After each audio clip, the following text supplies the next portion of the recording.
Mr. Speaker, 30,000 people dead, 70,000 injured, 1.5 million sheltering in Rafah, 300,000 living in what is considered to be feral conditions in northern Gaza, and of course 100 hostages still tragically held by Hamas.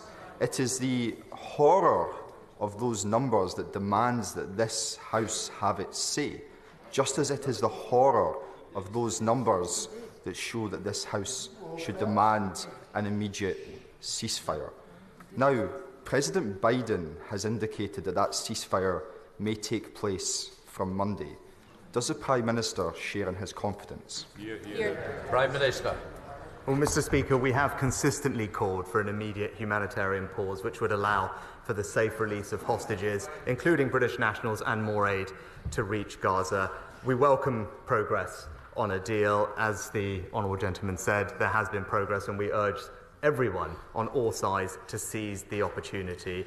And I've been clear that we must seize the momentum from this terrible tragedy to find a lasting resolution to this conflict, which delivers on the promise of a two-state solution and ensures that Israelis and Palestinians can live in dignity and security. Stephen Flynn. Mr. Speaker, we're now approaching 5 months since this conflict first began. And in that time, this House has equivocated, and this government on 3 occasions at the United Nations has abstained when it could have voted for a ceasefire. Abstentionism is not leadership.